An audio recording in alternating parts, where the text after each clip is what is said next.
내 자식이 아니라고? 그럼 지금 저 방에서 자고 있는 저 아이는 도대체 누구시란 말이냐? 아들 부부의 새 아파트 냉장고를 채워주러 갔던 길, 제가 마주한 것은 갓 담근 김치의 향긋함이 아니라 등줄기를 타고 흐르는 서늘한 배신감이었습니다. 평생 남편 없이 시장통에서 억척스럽게 아들 하나만 보고 살아온 제 인생이 통째로 부정당하는 기분이었죠. 아이 계획이 없다던 며느리의 말과 달리 냉장고 깊숙한 곳에는 낯선 분유통과 유전자 검사 결과지가 숨겨져 있었습니다. 하지만 제가 이 비극 앞에서 통곡하는 대신 차갑게 눈물을 닦고 냉장고 문을 닫아야 했던 데에는 사실 아주 충격적인 이유가 있었습니다. 본격적인 이야기를 시작하기 전에 지금 이 영상을 보고 계신 여러분은 만약 평생 믿었던 가족이 가장 잔인한 비밀을 숨기고 있었다면 어떻게 하시겠습니까? 감정에 휘둘려 모든 걸 쏟아내시겠습니까? 아니면 차가운 이성으로 진실을 파헤치시겠습니까? 여러분의 생각이나 비슷한 경험이 있다면 댓글로 꼭 남겨주세요. 누군가의 진심 어린 조언이 지금 이 순간에도 길을 잃은 누군가에게는 유일한 등불이 될 수 있습니다. 저는 남편을 일찍 여의고 시장 바닥에서 생선 상자를 나르며 아들 준호를 키웠습니다. 제 손은 늘 소금물에 불어 터져 있었고 옷에서는 지워지지 않는 비린내가 났지만 상관없었습니다. 순하고 착한 아들이 번듯하게 자라 단정한 며느리 유리를 데려왔을 때 저는 비로소 제 인생의 숙제를 다 끝낸 줄 알았습니다. 며느리는 늘 상냥했고 아들은 행복해 보였으니까요. 하지만 그날 아들 내외가 집을 비운 사이 김치를 넣어주러 갔던 것이 제 인생의 전환점이 되었습니다. 냉장고 구석 유기농 분유통 뒤에 숨겨진 서류 봉투를 열어본 순간 저는 숨이 멎는 것 같았습니다. 불일치. 서류에 적힌 그 세 글자는 제 아들과 그 아이가 피 한 방울 섞이지 않은 타인임을 증명하고 있었습니다. 어머니, 오셨어요? 뒤늦게 들어온 아들의 얼굴은 사색이 되어 있었습니다. 아들은 제 손에 들린 서류를 보고는 그 자리에 주저앉았습니다. 우유부단하고 착하기만 하던 아들은 제 눈을 피하며 진실을 털어놓았습니다. 며느리가 결혼 전부터 만나오던 남자의 아이라는 것, 그리고 그 사실을 알면서도 아이를 지울 수 없어 제 아들이 자신의 아이로 호적에 올렸다는 충격적인 이야기였습니다. 엄마, 유리도 힘들었대요. 제가 다 안고 가기로 했어요. 제발 조용히 넘어가 주시면 안 돼요? 아들의 입에서 나온 그 나약한 소리에 제 가슴은 무너졌습니다. 하지만 저는 울지 않았습니다. 시장 바닥에서 거친 상인들과 싸우며 살아온 세월은 저를 강하게 만들었습니다. 감정에 빠져 울고 불고 해봤자 해결되는 건 아무것도 없습니다. 제 아들을 기만하고 우리 가족의 선의를 짓밟은 대가는 반드시 치르게 해야 했습니다. 저는 주저앉아 있는 아들을 일으켜 세우지 않았습니다. 대신 차가운 목소리로 말했습니다. 준호야, 인생은 사랑만으로 사는 게 아니다. 사실과 책임으로 사는 거지. 내가 그 여자를 사랑해서 이 모든 오물을 뒤집어 쓰겠다면 말리지 않겠다. 하지만 나는 내 아들이 평생 남의 죗값을 대신 치르며 사는 꼴은 못 본다. 저는 그 자리에서 며느리가 오기 전에 집을 나왔습니다. 아들은 뒤에서 저를 불렀지만 저는 돌아보지 않았습니다. 이제부터 제가 해야 할 일은 명확해졌습니다. 이 비극의 시작이 어디인지, 며느리가 숨기고 있는 진짜 민낯이 무엇인지 제 손으로 직접 밝혀내야 했습니다. 집으로 돌아오는 길, 밤바람이 무척이나 차가웠습니다. 하지만 제 머릿속은 그 어느 때보다 맑았습니다. 며느리가 출장이라며 집을 비우던 날들, 밤늦게 걸려오던 의문의 전화들, 조각나 있던 의심들이 하나의 그림으로 맞춰지기 시작했습니다.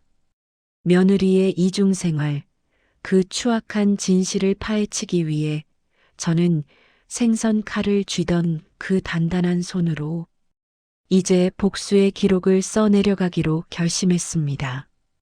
슬퍼할 시간조차 저에게는 사치였습니다.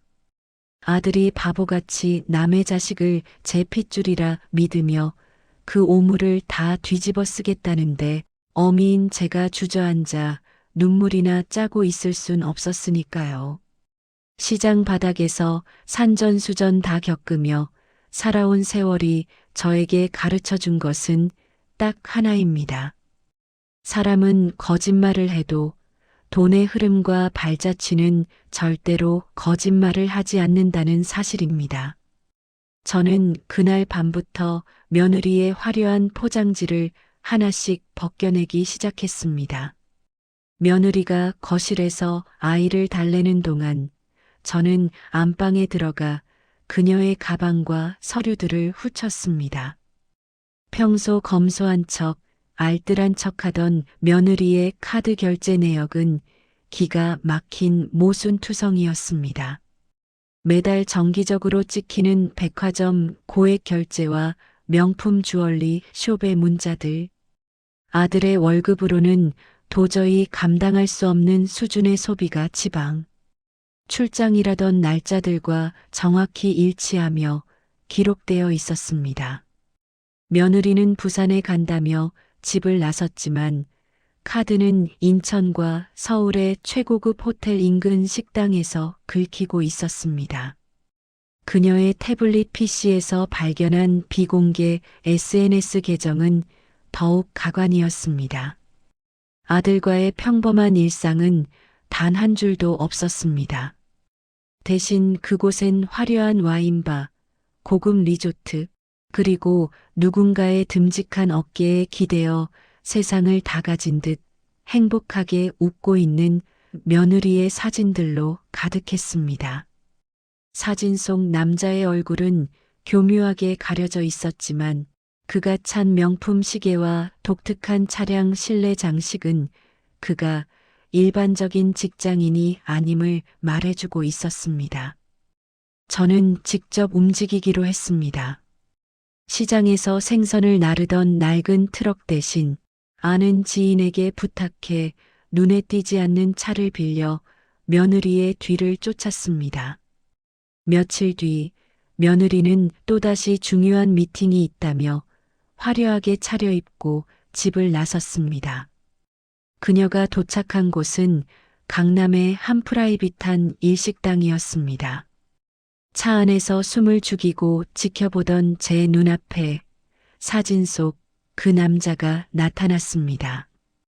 풍채가 좋은 중년의 신사, 바로 중견기업 대표인 박태건이었습니다. 두 사람은 남들의 시선을 의식하는 듯 하면서도 아주 익숙하게 손을 잡고 안으로 들어갔습니다. 그 순간 저는 온몸의 피가 거꾸로 솟는 기분을 느꼈습니다. 제 아들이 피눈물을 흘리며 지키려 했던 여자가 그 파렴치한 배신 뒤에서 저토록 화사하게 웃고 있다니요. 하지만 분노보다 더 차가운 사실이 저를 기다리고 있었습니다. 제가 사람을 붙여 박태건의 뒤를 캔 결과 그는 이미 가정이 있는 유부남이었습니다. 게다가 그의 아내는 이 지역에서 냉철하기로 소문난 거대 재단의 이사장이었죠. 며느리 유리는 단순히 바람을 피운 것이 아니었습니다. 유부남인 박태건의 아이를 임신하자 자신의 신분을 보장해줄 안전한 방패와 아이의 가짜 아빠로 제 순진한 아들을 선택한 것이었습니다. 아들의 순정을 이용해 남의 아이를 우리 가문의 대들보로 세우려 했던 그 영악한 계산에 치가 떨렸습니다. 아들은 며느리가 힘들었을 거라며 감싸 안았지만 사실 그녀는 박태건의 자금 지원을 받으며 호화로운 이중 생활을 즐기고 있었습니다. 저는 그 비릿한 진실을 들고 아들에게 달려가 소리를 지르는 대신 조용히 자료를 갈무리했습니다. 이 싸움은 단순히 며느리를 쫓아내는 것으로 끝나서는 안 됩니다. 제 아들의 인생을 처참하게 기만한 박태건과 며느리 모두가 자신들이 지은 죄만큼 무너져야 했습니다. 저는 이제 감정이 아니라 사실로 그들을 무너뜨릴 계획을 세우기 시작했습니다. 제 손에는 며느리의 이중 생활과 박태건의 외도 증거가 담긴 두툼한 서류 봉투가 들려 있었습니다. 이제 저는 제가 가장 잘 아는 방식으로 반격을 시작할 것입니다. 바로 박태건의 아내, 그 차가운 이사장 여자를 찾아가기로 한 것입니다. 적에 적은 동지가 될 수 있다는 시장통의 법도를 저는 믿기로 했습니다. 복수라는 칼날이 가장 예리하게 빛날 곳을 저는 이미 알고 있었습니다. 박태건의 아내가 이사장으로 있다는 재단 건물을 올려다보며 저는 옷매무새를 다듬었습니다. 시장 바닥에서 생선 상자를 나르며 굽어진 등이었지만 그날만큼은 어느 누구보다 꼿꼿하게 세웠습니다. 제 아들의 인생을 짓밟은 자들에게 죗값을 묻기 위해 저는 가장 잔인하고도 확실한 칼자루를 쥐어줄 사람을 만나러 온 것이니까요. 비서의 안내를 받아 들어간 집무실은 시장 통과는 비교도 안 될 만큼 차갑고 정갈했습니다. 책상 너머로 보이는 그 여자의 눈빛 또한 서리발처럼 매서웠죠. 무슨 일로 오셨는지 짧게 말씀하시죠. 바쁜 시간 쪼개서 뵙는 겁니다. 그 여자의 말에 저는 대답 대신 품 안에서 두툼한 서류 봉투를 꺼내 책상 위로 던졌습니다. 그 안에는 며느리의 이중 생활이 담긴 사진들, 호텔 결제 내역, 그리고 결정적으로 제 아들이 쥐고 있던 유전자 검사 결과지가 들어 있었습니다. 여자는 차가운 표정으로 서류를 하나씩 넘겼습니다. 박태건과 제 며느리가 다정하게 손을 잡고 있는 사진에서 여자의 손끝이 미세하게 떨리는 것을 저는 놓치지 않았습니다. 남편의 외도는 짐작했겠지만 밖에서 자식까지 낳아 남의 집 대들보로 키우려 했다는 사실은 그 여자에게도 상상 이상의 수치였을 겁니다. 제 아들은 지금 바보처럼 남의 자식을 제 핏줄인 줄 알고 키우고 있습니다. 당신 남편이 제 며느리 뒤를 봐주며 만든 비극이죠. 나는 내 아들이 평생 남의 허물을 뒤집어 쓰고 사는 꼴 못 봅니다. 당신도 당신 남편이 당신 재단 뒤에서 무슨 짓을 하고 다니는지 알아야 하지 않겠습니까? 제 말에 여자는 서류를 덮고 저를 뚫어지게 쳐다보았습니다. 잠시 정적이 흘렀고 여자는 옅은 한숨과 함께 안경을 벗었습니다. 예상대로 그녀는 울거나 소리를 지르는 나약한 여자가 아니었습니다. 오히려 차갑게 가라앉은 눈동자에는 지독한 복수심이 일렁이고 있었죠. 그녀는 자신의 남편인 박태건이 재단 자금을 교묘하게 빼돌려 며느리의 오피스텔과 생활비를 대주고 있었다는 사실까지 이미 어느 정도 파악하고 있었습니다. 다만 확실한 물증과 그 아이의 존재를 확인하지 못해 때를 기다리고 있었던 것이었죠. 우리가 손을 잡는다고 해서 서로 얻을 게 뭐가 있죠? 당신 아들은 이혼하면 그만이지만 저는 지켜야 할 자산과 명예가 너무 많습니다. 여자의 말에 저는 냉소적으로 대답했습니다. 명예, 당신 남편이 저지른 짓이 세상에 알려지는 순간 당신이 평생 일군 재단 명예는 바닥으로 추락할 겁니다. 하지만 내가 가진 이 증거들을 당신 방식대로 사용한다면 당신은 피해자로서 완벽하게 그 인간을 법적으로, 경제적으로 매장할 수 있겠죠. 나는 아들의 인생을 되찾고 싶고 당신은 당신의 제국을 지키고 싶지 않습니까? 두 여자는 서로의 상처를 확인한 뒤 아주 기괴하고도 단단한 동맹을 맺었습니다. 이번 싸움은 울고불고 매달리는 심파극이 되어서는 안 되었습니다. 감정은 사치일 뿐 철저하게 사실과 증거로 상대를 숨막히게 몰아넣는 법적 전쟁이 되어야 했습니다. 이 사장은 재단 법무팀을 몰래 움직여 박태건의 횡령 증거를 더 보강하기로 했고 저는 며느리가 박태건과 미래하는 결정적인 현장을 포착하기 위해 계속해서 그녀의 뒤를 밟기로 했습니다. 집무실을 나오며 저는 등 뒤로 흐르는 소름을 느꼈습니다. 시장에서 잔뼈가 굵은 저와 상류층에서 권력을 쥔 이 여자가 손을 잡았으니 이제 박태건과 며느리 유리에게 남은 것은 처참한 몰락뿐이었습니다. 저는 더 이상 아들의 슬픔에 빠져 있지 않기로 했습니다. 대신 그들이 쌓아 올린 가짜 낙원이 무너지는 그날 가장 앞에서 그 광경을 지켜볼 것입니다. 제 아들의 순정을 이용해 남의 자식을 키우게 한 죄가, 그 대가는 그들이 가진 모든 것을 잃는 것으로 치러야 할 것입니다. 결전의 날은 생각보다 고요하게 찾아왔습니다. 저는 아들의 손을 꼭 잡고 차가운 복도를 걸었습니다. 아무것도 모른 채 엄마를 따라온 아들의 손은 공포 영화를 보는 아이처럼 가늘게 떨리고 있었죠. 그 앞에는 서슬퍼런 눈빛의 재단 이사장이 앞장섰습니다. 그녀가 알려준 비밀번호가 도어락을 누르는 소리, 띠리릭 하는 그 짧은 기계음이 마치 사형 선고처럼 정막을 깨뜨렸습니다.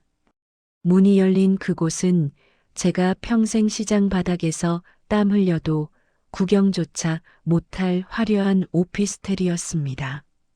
그리고 그 거실 한가운데 제 아들의 아내이자 제 손주인 줄 알았던 아이를 품에 안은 유리가 있었습니다. 그 옆에는 가온 차림으로 편안하게 소파에 앉아 양주잔을 기울이던 박태건이 있었죠. 두 사람의 눈이 저희와 마주친 순간 공기는 그대로 얼어붙었습니다.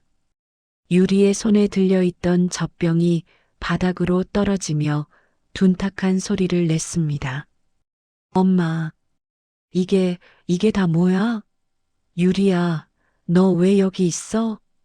아들의 목소리는 비명보다 더 처참하게 갈라졌습니다. 믿을 수 없다는 듯 눈을 비비며 뒷걸음질 치는 아들의 모습에 가슴이 찢어지는 것 같았지만 저는 아들의 어깨를 단단히 붙들었습니다. 여기서 무너지면 평생 저들의 발밑에서 기어다녀야 한다는 걸 알았기 때문입니다. 박태건은 당황한 기색이 역력했지만 이내 옆에 서 있는 자신의 아내를 발견하고는 사색이 되어 소파에서 굴러떨어지듯 내려왔습니다. 여보, 이게 어떻게 된 거야? 설명할게. 이건 그냥. 설명은 변호사들이 할 거야.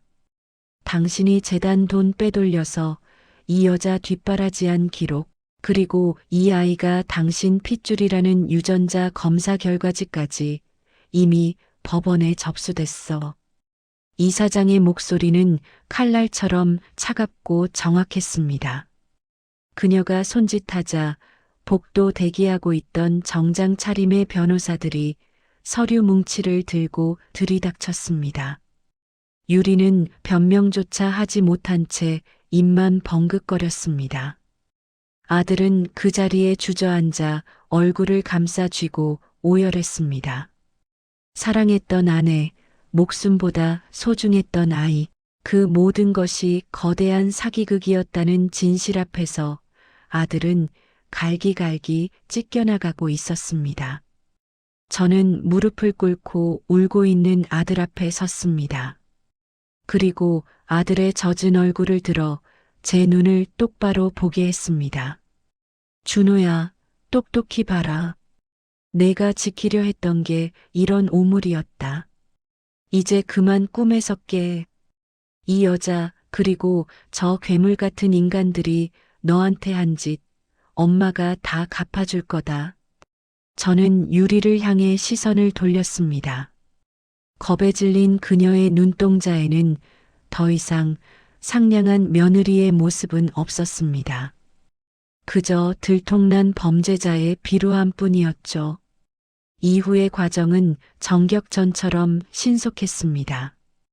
이사장이 미리 준비해온 합의서와 이혼 서류가 그 자리에서 내밀어졌습니다. 박태건은 재단에서의 모든 직위를 박탈당하고 재산 분할에서도 처참하게 밀려날 처지가 되었고 유리는 상간녀 위자료 청구는 물론 아들을 기만해 아이를 호적에 올린 죄값까지 치러야 했습니다. 아들은 영혼이 나간 사람처럼 서류에 서명했습니다. 그 지옥 같은 공간을 빠져나오며 저는 아들을 대신해 마지막으로 뒤를 돌아보았습니다. 화려했던 오피스텔은 이제 그들의 무덤이 되어 있었습니다. 집으로 돌아오는 길, 아들은 제 무릎에 머리를 묻고 아이처럼 울었습니다. 저는 말없이 아들의 거친 머리칼을 쓸어 넘겼습니다. 비록 지금은 세상이 무너진 것 같겠지만 썩은 살을 도려내야 새살이 돋는 법입니다. 저는 시장에서 배운 그 끈질긴 생명력으로 제 아들을 다시 일으켜 세울 준비를 시작했습니다.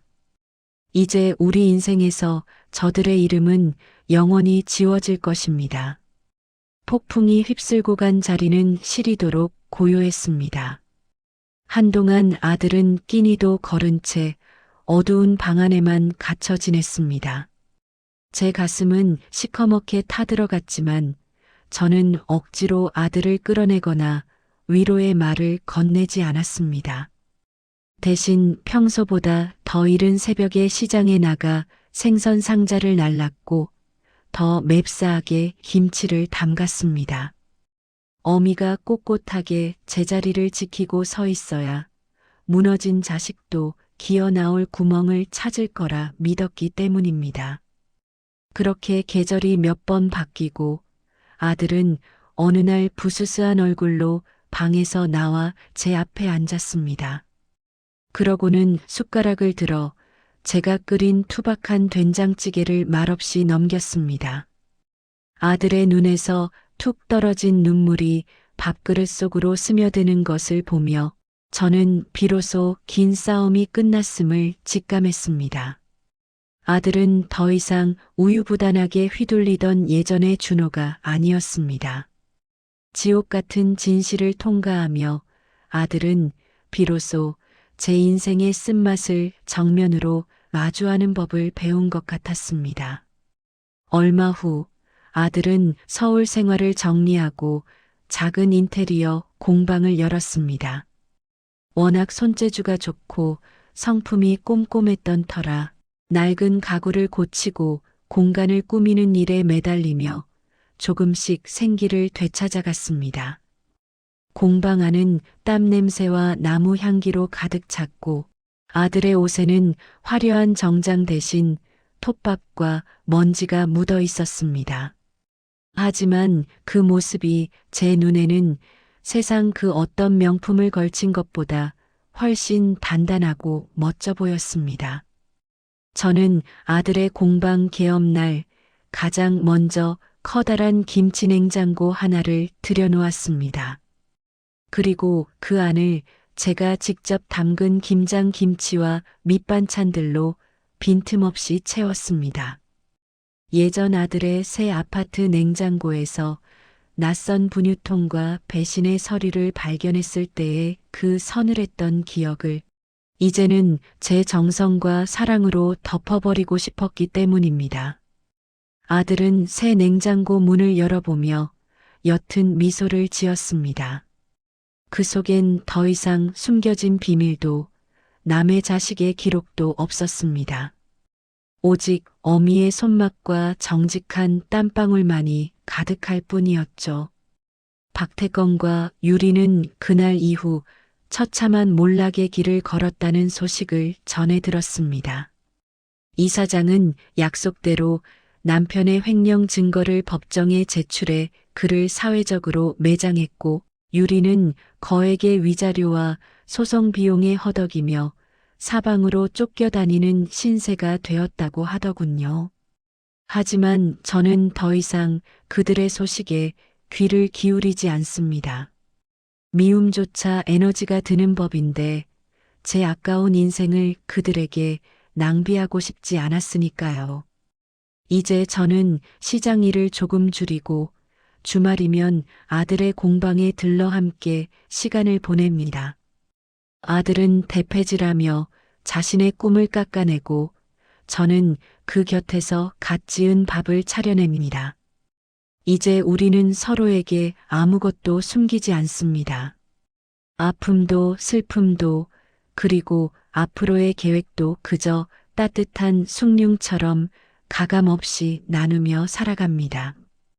인생의 큰 가시를 뽑아낸 자리에는 이제 단단한 굳은 살이 박였습니다. 어느 저녁 아들이 공방 문을 닫으며 제 어깨를 감싸쥐었습니다. 엄마, 그때 나 포기 안 해줘서 고마워요. 이제 진짜 내 인생을 살 수 있을 것 같아요. 그 한마디에 제 60평생의 고단함이 눈 녹듯 사라지는 기분이었습니다. 억척스러운 어미와 다시 일어선 아들. 우리는 더 이상 화려한 포장지에 속지 않는 세상에서 가장 정직하고 단단한 가족이 되었습니다. 이제 우리 앞에 남은 건 비밀 없는 방에서 맞이하는 투명하고 맑은 아침뿐입니다.